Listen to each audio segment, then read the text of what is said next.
साथी यहाँ पर आए जो आज पहली बार इस हॉल के अंदर बैठे हुए हैं। अपने मैं सभी साथियों से स्वागत के रूप में अपने सभी जो आज पहली बार आए हैं इन साथियों के स्वागत के लिए जबरदस्त तालियां।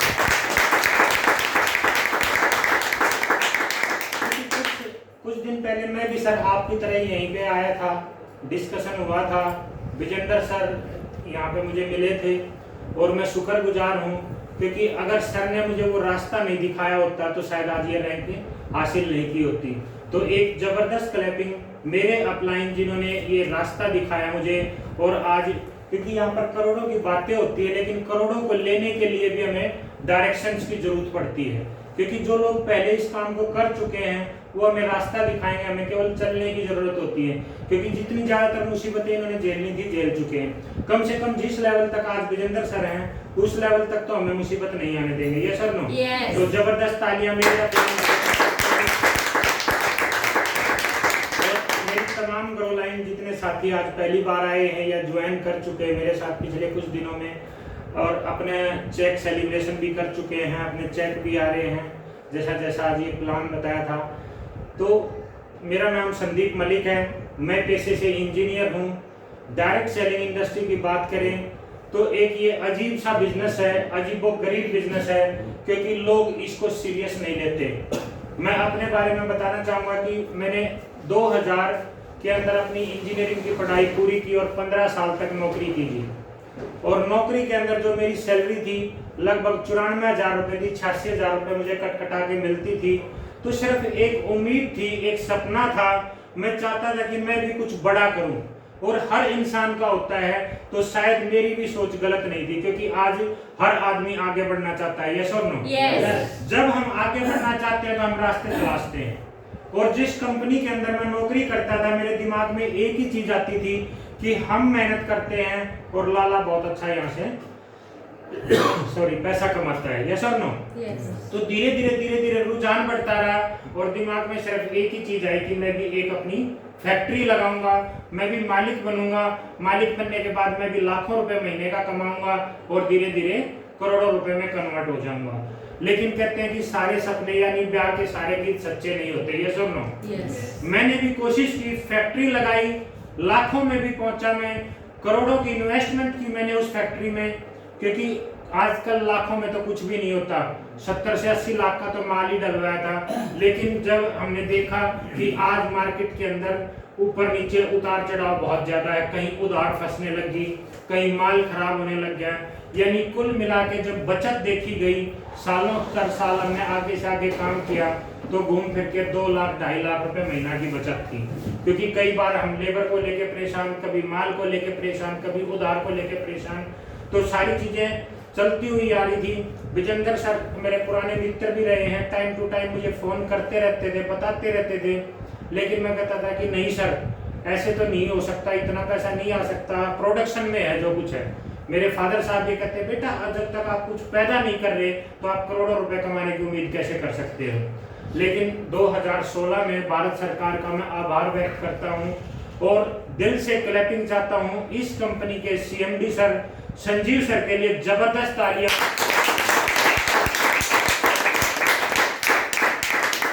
सर माफी चाहता हूं क्योंकि इनके लिए ये तालियां नहीं, एक बार खड़े होकर अगर आप तालियां बजाएं तो बड़ी खुशी होगी। एक बार मैं रिक्वेस्ट करूंगा।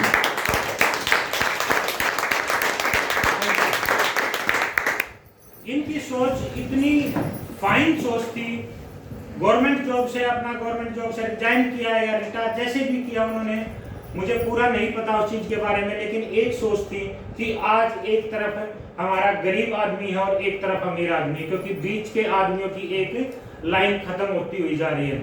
सर के साथ मैं लास्ट टाइम बैठा हुआ था तो उन्होंने एक ही बात बताई कि संदीप जी एक चीज बताओ, आज एक बंदा किसी सरकारी नौकरी को लेके चलते हैं, या तो डेली का 500 कमाता है या 1000 कमाता है या 1500 कमाता, 2000, 2500, 3000, और एक ऑफिसर बैठे हुए थे लास्ट टाइम आए भी थे सर के पास, वो 4000 रुपए पर डे के कमाते थे। यस और नो?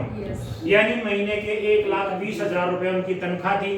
कुछ लोग हो सकता है 1.5 लाख रुपए पे भी होंगे, यानी मैक्सिमम 5,000 रुपए। लेकिन उन्होंने उसके लिए पढ़ाई कितनी की होगी, बहुत सारी चीजें सर ने मुझे बताई। आप भी मिलके जाना, सर की जो विजन है, जो सोचने का तरीका है, क्योंकि वो चाहते हैं कि आज एक आम पब्लिक के लिए हमारे पास क्या है, क्योंकि हर कोई तो ऑफिसर नहीं बन सकता। जब कोई जॉब निकलती है, कोई नौकरी की बात आती है, पीछे भी मैंने देखा था हरियाणा के अंदर कोई गवर्नमेंट जॉब थी, चपरासी की जॉब थी, लगभग 7 लाख लोगों ने अप्लाई किया और वो शायद ही 1400-1500 चपरासी की जॉब थी और उसमें पीएचडी होल्डर तक भी गए हुए थे। उसमें दे रखा था अखबार के अंदर इतने पीएचडी ने अप्लाई किया, यानी एक चपरासी पीएन की नौकरी के लिए एक पीएचडी होल्डर जिसके नाम के आगे डॉक्टर लगता है वो अप्लाई करता है। तो इससे अनुमान लगा सकते हैं कि हमारे देश के अंदर बेरोजगारी कूट कूट के भरी पड़ी थी। सर मेरे पास टाइम तो है, माफी चाहता हूँ सर, क्योंकि कई बार ऐसा होता है ना, मैं अपनी बात पूरी करने मैं 2 से 3 मिनट लूंगा, आपका ज्यादा समय खराब नहीं करूंगा, क्योंकि हमारी आज सोनीपत से बहन जी आई हुई है, उनको भी जल्दी निकलना था, पहले ही बातचीत हो रही थी। तो लेकिन ये बात बतानी भी बहुत जरूरी है। हम लोग डायरेक्ट सेलिंग हम अपना जो, क्योंकि आज यहाँ पर हम लोग बैठे हुए हैं तो अपनी मर्जी से नहीं बैठे हुए, ये परमात्मा की मर्जी से बैठे हुए हैं। बहुत सारे लोगों को बैठा जी ने भी बुलाया होगा, मैंने भी बुलाया होगा, विजेंद्र सर ने भी बुलाया होगा, सर ने भी बुलाया होगा, लेकिन सभी तो नहीं आ पाए ना। लेकिन परमात्मा हमें इस लाइन के अंदर कुछ देना चाहते हैं। परमात्मा की मर्जी के बिना कहते हैं ना पत्ता भी नहीं हिल सकता, और परमात्मा की मर्जी से आज हम बैठे हुए हैं। हमने ये बिजनेस प्लान देखा, अब डिसीजन हमें लेना होता है, क्योंकि मैं कल परसों भी टीवी के अंदर हमारे बच्चों के साथ बैठ के मैं एक सीरियल देखता हूँ और उसमें बता रहे थे कि इंद्र देवता थे, शनिदेव महाराज, बहुत सारी ऐसी चीजें बता रहे थे। तो उसमें ये बताया गया कि कर्म जो बंदा करता है उसको सब कुछ प्राप्ति हो सकती है। झूठ का सहारा नहीं लेना, काम करना, यानी पुरुषार्थ के साथ सब कुछ आ सकता है। तो आज हम लोग भी यहाँ बैठे हुए, हमें समझना है और डिसीजन खुद लेना है, क्योंकि सर अगर आज आप यहाँ आए तो आपकी वाइफ ये डिसीजन नहीं ले सकती, क्योंकि उन्होंने इस बिजनेस को देखा नहीं है। आज बहन जी यहाँ पे बैठे हुए हैं तो भाई साहब इस डिसीजन को लेने में कैपेबल नहीं है, वो तो यही कहेंगे मत कर, फंस जाएगी। क्योंकि इस बिजनेस में जनरली क्या सुनने को मिलता है कि यार ये जोड़ने जुड़ाने का बिजनेस है, ये एक दूसरे को लूटने लुटाने का बिजनेस है, ये टोपी उड़ाने का बिजनेस है। तुम फंस जाओगे, तुम मर जाओगे, एक दिन ऐसा होगा तुम्हारा घर बिक जाएगा। क्या 6-7 हजार में हमारा घर बिक सकता है? यस और नो? देखो मैं बात कर रहा हूँ, बिक सकता है क्या 6-7 हजार? क्या हम 6-7 हजार में जैसे हैं उससे गरीब हो जाएंगे? नहीं। और अगर हमने 6-7 हजार रुपए हमने बैंक के अंदर बचा के रख लिए तो क्या उस 6-7 हजार से हम अमीर हो जाएंगे? नहीं। लेकिन हमें एक प्लेटफॉर्म मिल रहा है, केवल ये एक रास्ता है। मेहनत तो देखो यहाँ पर भी होनी है, नौकरी के साथ साथ भी होनी है, और हर चीज के अंदर हमारी मेहनत ही होती है। अब आज हमारी पीछे बहन बैठी हुई है, ये भी नौकरी करती हैं। सैलरी की जहां तक बात करते हैं, क्योंकि किसी की सैलरी डिस्कस नहीं हो सकता, 10,000, 15,000, 20,000 मैक्सिमम यहां तक जा सकते हैं। लेकिन जब हम अपनी हालात देखते हैं ना सर, घर के अंदर बैठे होते हैं, जैसे आज मुकेश सर ने बताया प्लान के अंदर कि हमारे सपने होते हैं बहुत सारे, और एक एक करके हम अपने सपनों को काटने लगते हैं और अपने कर्म को, अपनी किस्मत को दोष देने लगते हैं कि मेरी किस्मत में कार भी नहीं है, मेरी किस्मत में घर भी नहीं है, मुझे तो किराए पे ही रहना पड़ेगा, मुझे तो आज रोडवेज के अंदर ही चलना पड़ेगा, और मुझे तो आज बच्चों को गवर्नमेंट स्कूल के अंदर ही पढ़ाना पड़ेगा, और मुझे तो यहाँ तक कि आज विदेश यात्रा भी करने का मौका नहीं मिलेगा, क्योंकि मैं तो हिंदुस्तान ही नहीं घूम पा रहा। वो सिर्फ अपने मन को बहलाते हैं, क्योंकि उनके पास रास्ता नहीं है। लेकिन जिस बंदे के पास रास्ता है और वो उस रास्ते को चूज नहीं करता, तो उसको क्या कहेंगे सर आप? यस और नो? अगर ऐसा रास्ता हमें मिलता है तो क्या उसको हमें चूज करना चाहिए या 6-7 हजार रुपए बचा लेने चाहिए? करना चाहिए, बचा लेने चाहिए सर, अभी तो मंजिल मिलेगी। थैंक यू सर के लिए एक बार, क्योंकि सर को पता है, क्योंकि 6-7 हजार रुपए बचाते हैं तो आज शायद गोल्ड लेवल, या मुझे नहीं पता कौन सा लेवल है सर का, वो पर लेवल, तो जबरदस्त तालियां चाहता हूं। आज वो पर लेवल अचीव नहीं होता जहां लाखों में इनकम आ जाती है, यानी या तो वो 6,000 बचा लेते आज, या इन लाखों का मजा ले लेते, और लाखों का मजा ले रहे हैं तो आज ये कहते हैं कि नहीं बचाने चाहिए। जैसा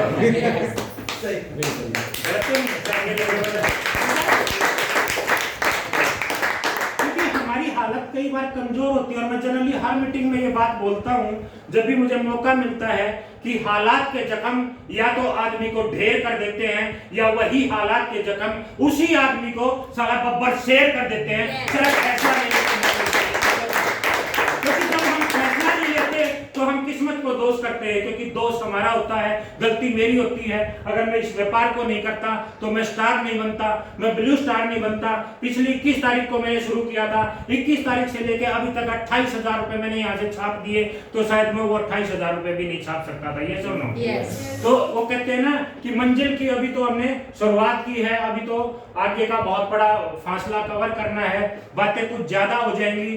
तो सर मैं ये कहता हूँ आज यहाँ आप आए हैं, आप इस पे डिसीजन लेके जाना, क्योंकि हम कहीं ना कहीं हर कोई पूजा पाठ पे ध्यान रखते हैं, हम किसी अपना अपना इष्ट देवता होता है। तो एक जबरदस्त तालियां चाहता हूँ मैं अपने परमात्मा, अपने इष्ट देवता के लिए, जिन्होंने आप सभी को भी ये मौका दिया, आपके इष्ट देवता ने मौका दिया है, हमें भी मौका मिला था, तो एक जबरदस्त। और सर मैंने हमेशा बड़े बूढ़ों से सुनी है, और वो कहावत सच भी हुई है कि अगर हम सच्चे मन से जब किसी भी काम में हाथ डालते हैं और अपने माता पिता के चरणों पे हाथ लगा के निकल लेते हैं, देखो कई बार हमें बुरा लगता है, एक आध साथी ऐसा भी हो सकता है, खासकर मैं होऊंगा ऐसा ही, आप लोगों का मुझे नहीं पता, कि हमें लगता है कि मेरे फादर ने मुझे क्या दे दिया। आज मेरे फादर साहब करोड़पति हैं, आज उनके बैंक में करोड़ों रुपए हैं, आज इतनी प्रॉपर्टी पड़ी हुई है, आज फैक्ट्रियां, वो चल रहा है, ये चल रहा है, वो चल रहा है। हम उनको दोषी ठहरा सकते हैं, लेकिन हम क्या काम कर रहे हैं? क्या हमने कभी अपनी पहचान बनाने की कोशिश की? यस और नो? लेकिन हम क्या है, बहाना मार देते हैं कि नहीं सर मेरे पास पैसे नहीं है। एक बात पूछना चाहूंगा, मैं अपनी वाणी को विराम दूंगा उसके बाद। सर किस्मत ना करे मेरी वाइफ अगर हॉस्पिटल के अंदर एडमिट है, यस और नो? कुछ बातें करके मैं बात को अपनी को रखूंगा। मेरी वाइफ हॉस्पिटल के अंदर एडमिट है और डॉक्टर कहते हैं कि जा 50,000 रुपए लगेंगे, मैं क्या करूंगा? मेरे पास पैसे नहीं है। मैंने बहाना मार दिया, डॉक्टर साहब मेरे पास पैसे नहीं है, मैं पैसे नहीं ला सकता, तो क्या होगा? क्या मैं पैसे लेके जाऊंगा वहां पे या वाइफ को छोड़ के आ जाऊंगा? आप बताएंगे। पैसे लेके जाना पड़ेगा। सर मेरे पास पैसे नहीं है, मैं कहां से लेके जाऊंगा? अरेंज करना पड़ेगा, जुगाड़ करना पड़ेगा। अरेंज नहीं हुआ तो घर बेचना पड़ेगा। नहीं तो घर में, यानी कहीं से भी करना है, मुझे जुगाड़ करना पड़ेगा। क्यों? क्यों? नहीं तो मेरी वाइफ मर सकती है, यस और नो? मर सकती है। जब हम प्राणों की बात करते हैं और जब हमारे जिंदगी और मौत बीच में खड़ी होती है, तब हम जुगाड़ कर सकते हैं। लेकिन माफी चाहता हूं, जहां पर हम डेली एक एक दिन मरते हुए आ रहे हैं। सर ये मरना नहीं है क्या जब हमारे सपने पूरे नहीं होते? यस और नो? मरना है। क्योंकि कई बार हम सोचते हैं कि मैं पनीर लेके जाऊं, लेकिन जब हम जेब में हाथ मारते हैं तो हमारी जेब में कई बार 100 रुपए भी नहीं होते। सर यस और नो? बच्चे फोन करते हैं कि पापा आते हुए आइसक्रीम लेते आना, आपका मन करता है कि मैं आइसक्रीम लेके आऊं, लेकिन ये सोचते हो कि ये 100 रुपए कल कहीं और काम आ जाएंगे। यस और नो? ये मरना नहीं है तो क्या है? आपके बच्चे किसी दूसरे के बच्चे को देखते हैं कि पापा फलाने के बच्चे ने फलानी स्कूटी ले ली, लेकिन आपका मन होता है कि मेरा बच्चा स्कूटी ले, लेकिन आप स्कूटी नहीं दिलवा सकते। तो ये मरना है या जीना है? यस और नो? आपकी वाइफ किसी शादी में जाती है, वहां पर सुंदर सी साड़ी डाले हुए बहुत सारी लेडीज को देखती है, सुंदर सुंदर मेकअप करे हुए देखती है, गले में नेकलेस, किसी ने डायमंड का डाल रखा, किसी ने गोल्ड का, वो चुपचाप बैठी कोने में बेचारी एक हल्की सी टिक्की लेकर सिर्फ नीचे गर्दन करके खा रही होती है। आपको पता है कि उसकी नजर फलानी लेडीज के डायमंड नेकलेस पे है, लेकिन आप वो डायमंड नेकलेस उसको दे नहीं पा रहे हैं। तो ये जीना है या मरना है? यस और नो? आपकी वाइफ किससे उम्मीद करेगी? हमसे उम्मीद, आपसे उम्मीद करेगी। यस और नो? जब हमारी गाड़ी, हम कहीं रोड पे चल रहे होते हैं, हमारी बगल से जूं करके बहुत बड़ी गाड़ी निकलती है और हम गर्मी में पसीने में तर हुए रहते हैं, तो हमारा भी मन करता है कि साली ये फॉर्च्यूनर जो निकल रही है ये मेरे पास होनी चाहिए। यस और नो? यस। लेकिन हम ले नहीं पाते वो फॉर्च्यूनर, तो वो जीना है या मरना है? मरना है। तो हम हर कदम कदम पे मरते हैं, लेकिन जब हमारे पास कोई भी ऐसा व्यापार आता है तो हम बहाना मारते हैं कि भाई मेरे पास पैसे नहीं है सर, मेरे पास पैसे नहीं है, मैं तो लुट जाऊंगा अगर मैंने 6-7 हजार रुपए लगा दिए। तो हम कहीं ना कहीं बहानों की जिंदगी जीते हैं, और जब बहानों की जिंदगी जीते ना, परमात्मा बहुत बड़ा खिलाड़ी है, यस और नो? क्योंकि ऐश करने के लिए जेब के अंदर कैश होना बहुत जरूरी है, मानते हो इस बात को? क्योंकि ऐश वही आदमी करेगा जिसके पास कैश होगा। हम मरते हैं, हम सच्चे मन से काम नहीं करते, बेईमानी, लूट खसोट, कहीं ना कहीं चोरी चकारी पे ज्यादा ध्यान देते हैं, अपने काम की तरफ फोकस नहीं करते। मैं एक एग्जाम्पल है उस बात को बताना चाहूंगा, क्योंकि जैसा मन होता है ऐसा ही परमात्मा कहीं ना कहीं हमें देता है। मैं अपने से ही बताना चाहूंगा। एक बार मैं और मेरा साथी ट्रेन के अंदर सफर कर रहे थे। ट्रेन जैसे ही अंबाला स्टेशन के ऊपर रुकती है, हमने सोचा चढ़ जाते हैं, लेकिन डिब्बे के अंदर बहुत सारी भीड़ थी, यस और नो? उदाहरण के साथ मैं समझाना चाहता हूँ कि जैसा हमारा मन होता है वैसा ही परमात्मा देता है। ट्रेन के अंदर बहुत सारी भीड़ होती है, तो मेरे साथी ने, मुकेश जी ने ये कहा कि संदीप जी नहीं घुस सकते, यार कोई ना कोई बहाना मारेंगे, कहीं ना कहीं घुसते। हमने हाथ पकड़ के मुकेश जी को या बैठा जी को लेके हम डिब्बे के अंदर चढ़ तो गए, और ये कहते हैं अब सीट नहीं मिलेगी। मैं बैठा जी चिंता मत करो, सीट मिलेगी, 100% सीट मिलेगी। हमने कोशिश की, और रात का टाइम था, आवाज मारनी शुरू कर दी कि डिब्बे के अंदर सांप सांप सांप सांप सांप सांप सांप सांप सांप, तेरी सीट के नीचे सांप। हमने देखा सांप। थोड़ी देर में ट्रेन में से सारे के सारे साथी बाहर हो गए और डिब्बा खाली हो गया। मैं बैठा जी आ जाओ सोते हैं, ठाट से चलेंगे, चलिए तभी है सब। क्योंकि हमारे दिमाग में क्या था, सिर्फ एक धोखा था, फरेब था। हम धोखा करने की सोच तो गए, सो गए आराम से। सुबह चाय वाले की आवाज आई, चाय चाय चाय गरम गरम चाय, चाय चाय गरम चाय। मैं बैठा जी उठ जाओ, चाय वाला आ गया, चाय मंगवा लो। बैठा जी कहते हैं सर चाय ले आ गए चाय। तो चाय लेके आ गया। मैंने पूछा भाई कौन से स्टेशन पे आ गए? वो कहते हैं ये तो अम्बाड़ा है। अम्बाड़ा से तो हम चले ही थे, अम्बाड़ा कैसे हो सकता है, झूठा कहेगा। कहते सर ये अम्बाड़ा है, और तू झूठ बोलता है, अम्बाड़ा से तो हम बैठे थे। कहते कि सर रात को इस डिब्बे के अंदर सांप आ गया था, और रेलवे वालों ने इस डिब्बे को अलग से काट दिया, और पूरी ट्रेन दिल्ली चली गई है सर। तो हम भी कई बार ऐसा करते हैं कि हम अपनी एंट्री तो लगाएंगे नहीं, मन में बेईमानी आ जाएगी कि मैं तो अपनी है ना यहाँ पे खाली रजिस्ट्रेशन करवा के जाऊंगा, अपने पैसे नहीं लगाऊंगा, और लोगों को बेवकूफ बनाने के लिए चल देते हैं, यस और नो? आओ बैठा जी प्लान करते हैं, चलो कर दो भाई साहब का प्लान। आप क्या करते हैं सर? स्टडी करते हैं। भाई साहब तो पढ़ाई कर रहे हैं, इनको तो करियर की बहुत ज्यादा सख्त जरूरत है, प्लान दे दो बस, इनके 6,000 रुपए निकलवाने हैं, 7,000 रुपए निकलवाने हैं, यस और नो? यस। तो जब हमारी नियत ही खराब है, हम खुद अपना काम शुरू नहीं करते, लेकिन दूसरे के सामने ले जाके खड़ा कर देते हैं, तो क्या परमात्मा हमें देगा? नो। यस और नो? मेरी बात गलत तो नहीं है? तो कई बार हमें क्या है, अपने परमात्मा को ध्यान रखना है, क्योंकि वो कहते हैं ना बड़ी कसक होती है साकी पीने और पिलाने से पहले, यस और नो? बड़ी कसक होती है साकी पीने और पिलाने से पहले, माता रानी गिराती बहुत है उठाने से पहले, यस और नो?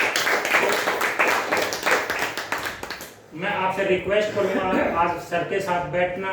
मैं भी विजेंद्र सर के साथ बैठा था, एमडी सर के साथ बैठा था, 2nd लेवल अचीव कर दिया, और इस महीने 3rd लेवल में सिल्वर लेवल अचीव करने जा रहा हूं। मैं कमिटमेंट करके जा रहा हूं आप सभी के साथ, क्योंकि मुझे मई के अंदर अपना पूरा लेवल कर देना है, क्योंकि अगर हम टारगेट लेके चलेंगे तो पूरा कर सकते हैं, ये सब। तो मैं बड़ा शुक्रगुजार हूँ, आज मुझे इतना अच्छा माहौल मिला। मुकेश सर ने बहुत प्यारा प्लान दिखाया, सर बहुत अच्छी आज यहाँ पे एंकरिंग कर रहे हैं, और विजेंद्र सर हमारे बीच में हैं, जिनके तजुर्बे का हम लाभ उठा के आगे से आगे बढ़ रहे हैं। मैं आते हुए भी गाड़ी में एक ही बात कर रहा था, पुष्पा जी के साथ बैठे हुए थे, भाई साहब बैठे हुए थे साथ में मेरे। मैं कह रहा था कि मैंने कुछ नहीं करना है यहाँ पे, मुझे एमडी सर के और अपने अपलाइन के विचार इतने भा गए, अगर मुझे भागे तो वो विचार बहुत सारे लोगों को भी भा सकते हैं, यस और नो? कई बार हम खुद मैं बकरी की तरह मिनमिनाने लगते हैं, हम फील्ड में लगे रहते हैं, हम उनको कोशिश ही नहीं करते कि हम ऑफिस भी दिखाएं, एमडी सर से मुलाकात कराएं अपने अपलाइन से। यानी ये बिजनेस सर सिस्टम में आने से चलता है, यस और नो?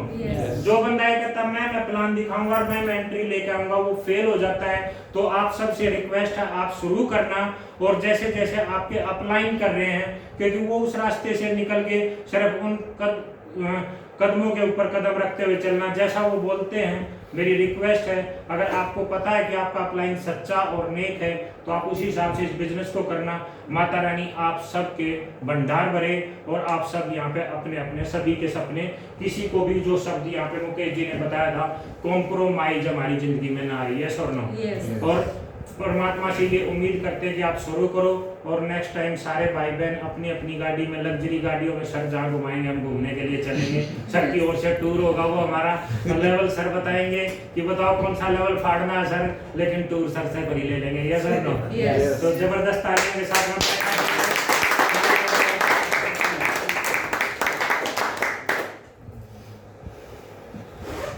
साथियों, तो मैं अब बताऊं कि हमारे